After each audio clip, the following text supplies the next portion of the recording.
হাই peon, কি খবৰ? ভালে আছেনে বাৰু? মই আজি এটা জলপানৰ ৰেচিপি লৈ আহিছোঁ। জলপান বাৰু আপোনালোকে এই ধৰণে বনাই খাইছেনে বাৰু?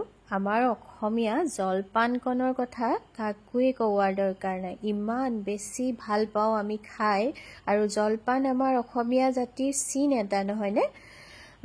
তথাপিও এই জলপান ভাগ বহুতে হয়তো এনেকৈ বনাই খোৱা নাই। যিসকলে খোৱা নাই এবাৰ ইয়াৰ সোৱাদ লৈ চাবচোন। মই আজি এই ৰেচিপিটো লৈ আহিছোঁ, অত্যন্ত সোৱাদযুক্ত আৰু বনাবলৈ সহজ। আৰু তাৰ কাৰণে মই লৈ লৈছোঁ এয়া চাউল এবাটি তিয়াই থৈছিলোঁ। ৰাতিয়ে মই তিয়াই থৈ ফ্ৰিজত থৈ দিছিলোঁ, কাৰণ গৰমৰ দিন আপোনালোকে 2 ঘণ্টামানৰ কাৰণে তিয়ালেও কোমল হ'ব, যদিহে নতুন চাউল হয়। এয়া আকৌ মোৰ নানিয়া চাউল দেই, মোৰ মায়ে ঘৰৰ পৰা লৈ আহিছিলে, জলপনীয়া চাউল হয়। ইমান সোৱাদ হয় এই চাউলটো, নৰ্মেল চাউলেৰো আপোনালোকে বনাব পাৰে। আৰু এয়া এতিয়া মই মিক্সি জাৰটোত দি লৈছোঁ দেই। তাৰপিছতে মই ইয়াতে পানী জোখত দি লৈছোঁ। বহুত পানীও দিব দৰকাৰ নাই, আৰু জোখটো মই দেখুৱাম কেনেকৈ আপোনালোকে পিচিব। চাউলখিনি এনেকৈ মই পিচি ল'লোঁ। এতিয়া চামুচ এখনে দেখুৱাওঁ, চাওক এনেকুৱা পনীয়া হ'লেই হৈ যাব।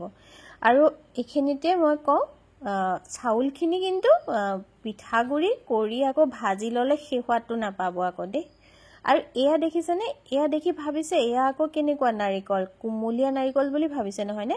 হয় কথাটো, পিছে সেইটো নাৰিকল নহয় আকৌ, কুমলীয়া মানে পুৰত হোৱা নাই তেনেকুৱা নহয়। এইটো হ'ল ডাবৰ পানী খোৱাৰ পিছত নাৰিকল যে ওলাই, সেয়া।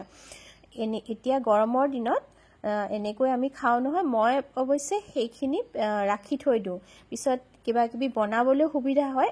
আৰু আজি সেয়া সুবিধাও পালোঁ। আৰু সেইখিনি ধুনীয়াকৈ ওপৰৰ যিটো লেয়াৰ নহয়, অকণমান ডাঠ হয়, মানে টান ছালৰ নিচিনা হয়। সেইটো এনেকুৱা মানে ডাব নাৰিকলৰ হ'লে কাটি পেলাব লাগে, তেতিয়া কেঁহা ভাৱটো নাথাকে। আৰু আপোনালোকে পুৰঠ নাৰিকল থাকিলে লৈ ল'ব পাৰে। মই এইখিনি পেলাই নিদিওঁ বুলিয়ে লৈ লৈছোঁ। আপোনালোকে বাৰু খায়নে গৰমৰ দিনত ডাবৰ পানী? এটা মানে জুচৰ বটল খোৱাতকৈ মানে এটা দাম দি নাৰিকল খোৱাই বেষ্ট। আৰু সেইখিনি কাটি ল'লোঁ। তাৰপিছতে এতিয়া কেৰাহী এখনত প্ৰথমতে ঘিউ এচামুচ দি ল'লোঁ। এইখিনিতে কওঁ, যিসকলে আপোনালোকে ঘিউ খাব নোখোজে, নৰ্মেল অইল দি ল'লেই হ'ব দেই, যিকোনো ভেজিটেবল অইল। তাৰপিছতে কাজু দি দিছোঁ অকণমান, তাৰপিছত কিচমিচ, আৰু সেই কাটি লোৱা নাৰিকলখিনি দি দিছোঁ। প্ৰসাদৰ কাৰণে আমি যেনেকৈ কাটোঁ তেনেকৈ কাটি ল'লেই হ'ল। ৰুকি দিব নালাগে, ৰুকি দিলে আপোনালোকে সেই টেষ্টটো নাপাব দেই।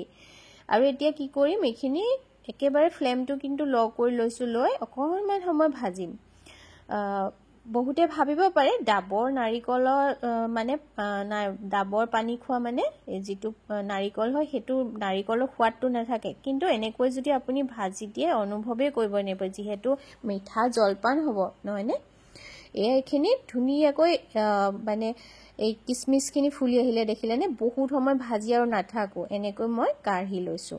বনাবলৈ অত্যন্ত সহজ আৰু এটা ইউনিক টেষ্ট পাব দেই, আপোনালোকে খাই চাবচোন। আৰু সেই পেনখনতে মই আকৌ অকণমান ঘিউ দিছোঁ। এতিয়াও বাৰে বাৰে কৈছোঁ আপোনালোকক, যিসকলে ঘি নাখায় ভেজিটেবল অইল দি ল'ব। আৰু তেজপাত এখিলা এনেকৈ টুকুৰা টুকুৰকৈ দি দিছোঁ। এনেকৈ দিয়াৰ পিছত ইয়াতে মই ইলাচি কেইটামান এনেকৈ মুখবিলাক অকণমান মানে মেলি মেলি দি দিম। অকণমান থেতেলিয়াইও ল'ব পাৰে আপোনালোকে। আৰু এয়া জালুক। এতিয়া এইখিনি একেবাৰে দেখিছেনে? মই ফ্লেমটো বহুত ল' কৰি থৈছোঁ। যদি এই মছলাখিনি পুৰি যায়, খাবলৈ কিন্তু জলপানকণৰ সোৱাদ নহ'ব।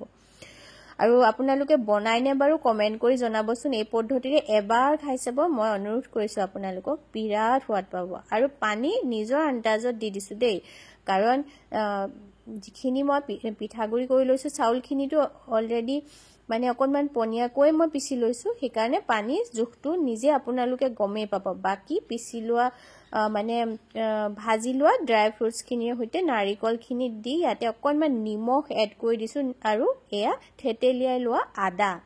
নিমখ আৰু আদা এই জলপানকণত বিৰাটেই জৰুৰী। আপোনালোকে এবাৰ যদি এনেকৈ খাই চাই নহয়, এই আদা আৰু নিমখকণে মানে জলপানকণৰ সোৱাদটো একেবাৰে মানে সুস্বাদু কৰি তোলে আৰু দি দিলো জোখমতে চেনি যিসকলে এখিনিতে ক চেনি নাখায় গুড় ব্যৱহাৰ কৰিব পাৰে কালাৰটো অকনমান বেলেগ হ'ব কিন্তু খাবলৈ সোৱাদেই হ'ব আৰু এতিয়া এখিনি মছলাৰ হৈতে গুটেখিনি খুব ধুনিয়াকৈ উতলিলে নহয় এতিয়া পিছি লোৱা এখিনি পিঠাগুড়িখিনি দি দিলো চাউলৰ গুড়িখিনি এখিনি আকৌ মই গাখীৰ দিয়া নাই আকৌ এখিনি দেই চাওক লাহে লাহে এনেকৈ ফ্লেমটো কমায়ে থব লাগে তাৰমানে নহলে কি হ'ব খুব সোনকালে লডা পাতি আহিব পিঠাগুড়িখিনি যিখিনি মই চাউলৰ গুড়ি কৰি লৈছিলো আৰু এনেকৈ যেতিয়া মানে গেছৰ ফ্লেমটো আমি মানে কমাই লম তেতিয়া নিজৰ হিচাপতে আমি এনেকৈ ধুনিয়াকৈ পানীৰে হৈতে মিলাব পাৰিম আপোনালোকে ভাবিব পাৰি ইয়াত আকৌ গাখীৰ দি দিলেও হৈ যায় দেখোন হেতু নহয় প্ৰথমতে পানী তেনেকৈ অকনমান সময় জলপানখিনি এনেকৈ সিজাই লব লাগে এই যিখিনি মই মছলা দি লৈছো হেখিনিৰে হৈতে আৰু নিমখটো যেতিয়া দিয়া হয় মিঠা ব্যঞ্জনত ব্যালেন্স কৰে খাবলৈ সোৱাদহে হয় তাৰ মানে হেকাৰণে নিমখ নাপাহৰিব অকনমান হলো দিব অৱশ্যে নিমখ আৰু দিব বুলি ঢেৰ নিদিব আকৌ দেই আৰু আশা কৰো ৰেচিপিটো আপোনালোকক খুব ভাল লাগিব আৰু যদি ভাল লাগে সাবস্ক্ৰাইব কৰি লবলৈ নাপাহৰিব দেই মোৰ চেনেলটো আৰু শেয়াৰ কৰি দিব ফ্ৰেণ্ড সাৰ্কুলত সকলোৱে আমাৰ অসমীয়া জলপানৰ বিষয়ে জানক যিহেতু অসমীয়া জলপান অলপ বেলেগকৈ খোৱা হয় কিন্তু এনেদৰেও খাই চাবচোন কেতিয়াবা অকনমান মুখ হালাই খাই ভাল লাগে নহয় নে বাৰু আৰু অলপ ড্ৰাই ফ্ৰুটছ ৰাখিলো মই হেখত গাৰ্নিশিংৰ কাৰণে আৰু ইখিনি ইয়াতে দি দিলো চাও দেখিয়ে অকনমান অনুভৱ হৈছে নে এটা ক্ৰীম ভাব এটা একদম জলপানখিনি তুলতুলিয়া হৈ পৰিছে একেবাৰে এটা বেলেগ জিলিকনি হৈ যায় আৰু মই কৈছোৱে নহয় আপোনালোকে মানে পিঠাগুড়ি খুন্দি আকৌ ভাজি বনালে হে সোৱাদটো নেপায় কেঁচাকৈ চাউল কিন্তু পিছি ললেহে এই সোৱাদটো পাব আৰু যেহেতু জলপান কলপাতত বাহিয়ে খাও বুলি ভাবিলো আৰু কলপাত খিলা তেনেকৈ বাহি লৈছো চাও ড্ৰাই ফ্ৰুটছ খিনি কিন্তু আপোনালোকে অলপ বলে কমাই দিব পাৰি কিন্তু নাৰিকল দিবই দেই তেতিয়াহে ভাল লাগিব খাবলৈ ৰব এতিয়া মই মই যে কৈছিলো গাখীৰতে কিয় নবনালো এতিয়া গাখীৰ দি খাব লাগে সেই সোৱাদটো সুকিয়া হয় মই যে কিমান কৈছো আপোনালোকক মই যে খাও সেই কাৰণে কৈছো বাৰু এবাৰ মোৰ মতে ট্ৰাই কৰি চাবচোন বাৰু আপোনালোকে সদায়টো নিজৰ মতে খাইয়ে থাকে নহয় নে আৰু যদি ভাল লাগে মোক কমেন্ট কৰি জনাবচোন আৰু সকলোৱে মোক ইমান সমৰ্থন কৰিছে তাৰ বাবে আপোনালোকলৈ বহুত ধন্যবাদ আজিলৈ আহো দেই বহুত